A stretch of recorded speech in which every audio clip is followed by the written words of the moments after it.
Alors je suis Chantal Crène, je suis anthropologue, professeure des universités à l'université Paul Valéry,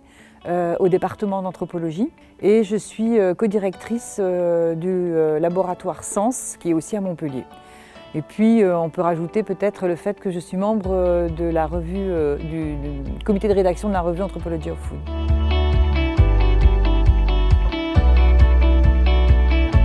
On peut dire que depuis une vingtaine d'années, je travaille sur les questions de migration, de circulation, des normes, des valeurs. Ça entre Madagascar et la France, entre le Sénégal et la France, et puis plus en lien avec l'exposé d'aujourd'hui sur la question des Marocains qui sont présents dans les vignobles du Bordelais, donc toujours en tenant compte des allers-retours entre le Maroc et la France. Et donc mes sujets à travers l'alimentation sont d'interroger finalement les processus d'hybridation culturelle, mais pris aussi dans des rapports hiérarchiques, des rapports de pouvoir, mais aussi dans la globalisation.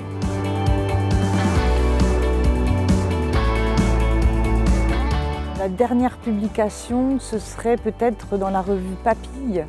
où j'ai publié un article, un entretien que j'ai fait à propos des cuisines africaines et qui me permet, à mon avis, de montrer justement à travers la cuisine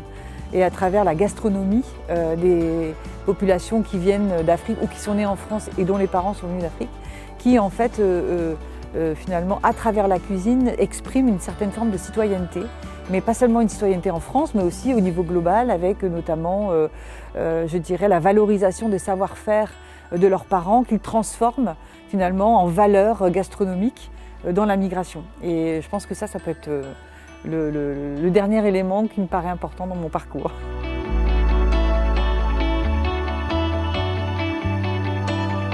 Je pense que l'intérêt, c'est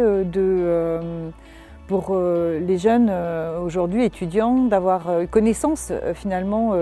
de ces processus culturels et sociaux autour de l'alimentation et des migrations, c'est de casser les stéréotypes, les représentations qu'on a sur des produits qui vont incarner là pour le coup le vin, la francité, la France, et de montrer finalement en quoi, dans un contexte très tendu sur les questions de migration, de montrer en quoi finalement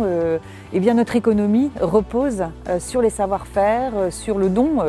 je dirais quasiment corporel, de populations qui viennent d'anciennes colonies. En plus, je pense que ça permet aussi de travailler notre rapport actuel à ces questions.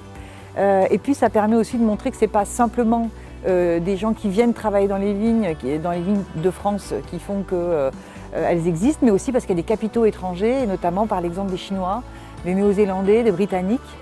qui s'installent dans nos territoires et qui font aussi vivre notre économie. La question de l'hospitalité, c'est